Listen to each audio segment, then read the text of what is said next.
231 punches landed for Golovkin, 175 for Jacobs, landing a higher percentage, 37 to 32%.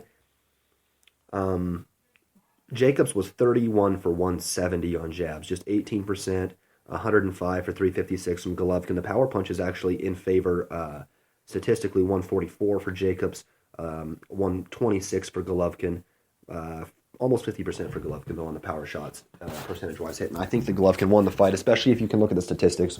During the fight, it kind of looked like it was a bit even had it not been for that knockdown. Really a great fight, though. Daniel Jacobs.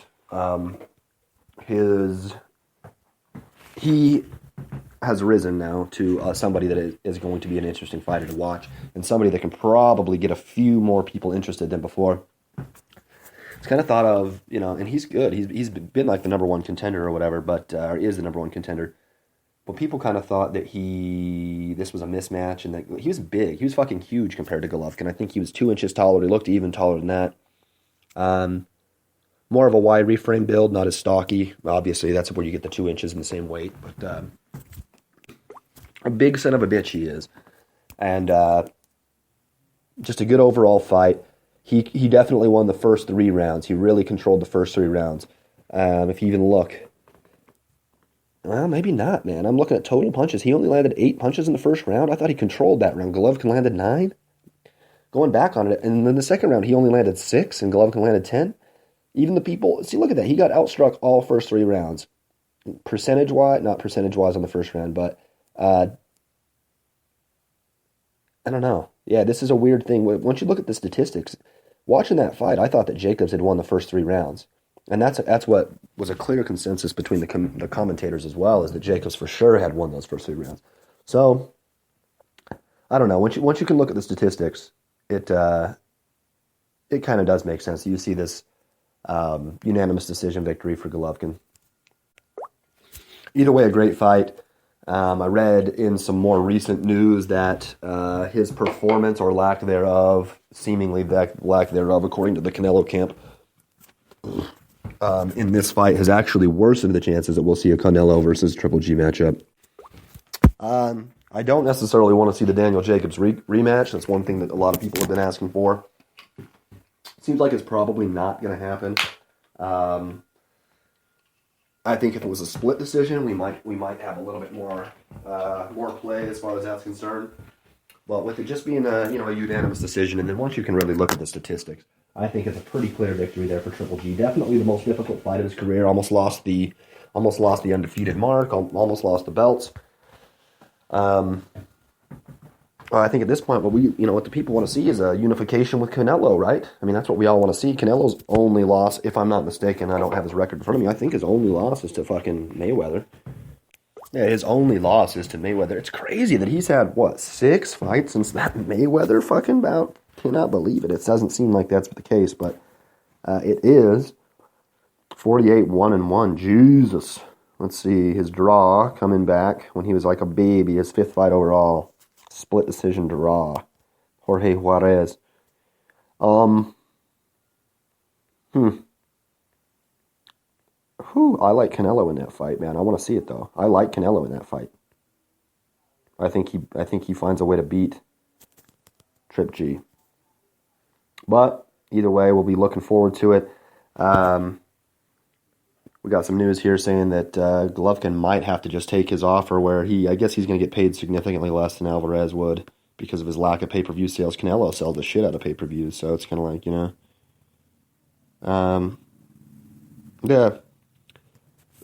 I'm not sure I'm going with this, but I'd just like to see that fucking Canelo versus Triple G fight in September or something like that. All right. Enough of Golovkin, enough of Jacobs, enough of 160-pound people. We have the pound-for-pound number 1 fighter, Roman Chocolatito Gonzalez, 46-0. I had just done a little thing last week in the breakdown about how he was just 3 fights away from tying Floyd Mayweather's record at 49-0 and was actually statistically likely that he was going to do so.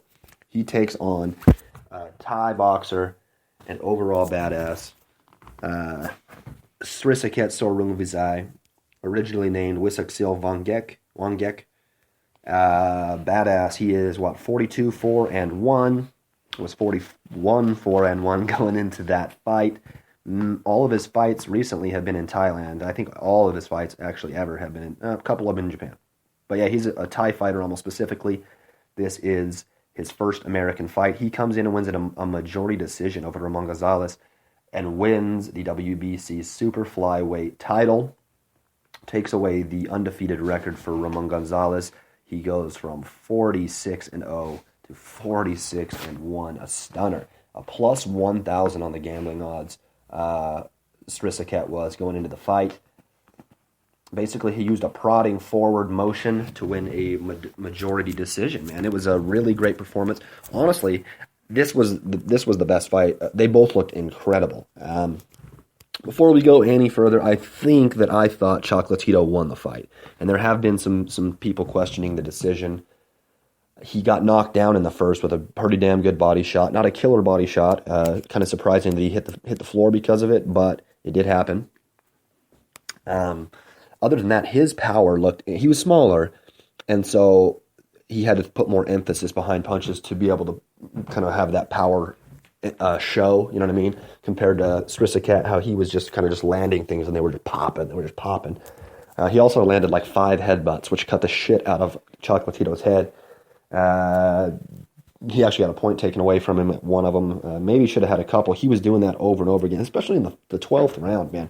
He was literally just clinching the fuck up and just like literally diving with his head. Really weird performance there by the Thai fighter. Unfortunate decision though here. It could be a fortunate decision. It's just if you're a Chocolatito fan, it is an unfortunate decision. One fighter or one judge rolled on, scored it 113 to 113 because of the knockdown and the 1-point deduction. Glenn Fieldman and Julie Letterman had it 114 to 112 in favor of Srisaket. ESPN apparently scored about 117 to 109 in favor of Chocolatito. There were a lot of boos that happened after that. Man, I don't know. I think that Chocolatito probably won 7 of the rounds. I think he won by 2 points. I think I scored at a 114 to 112 for Chocolatito. 117, 109 I think is pretty rough. But I am looking at a worldboxingnews.net article right now. Let's see who it's written by. Phil DJ. Basically, the stats prove that Chocolatito did enough to defeat Srisaket. If you look at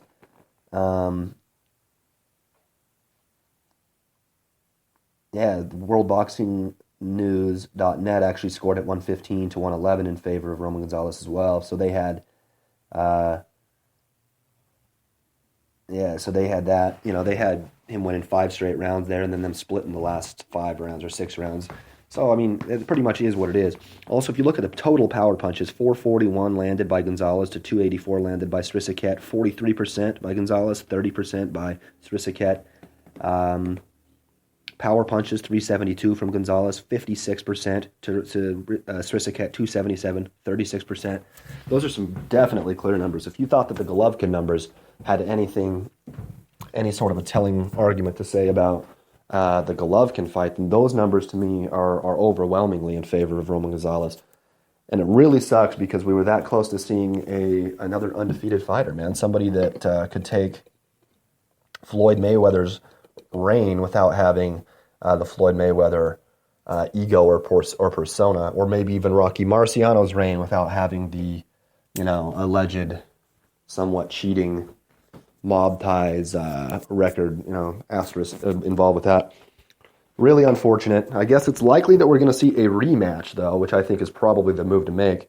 I don't really know where else Chocolatito could go from here without having to fight for another belt. He needs to fight for the belts again.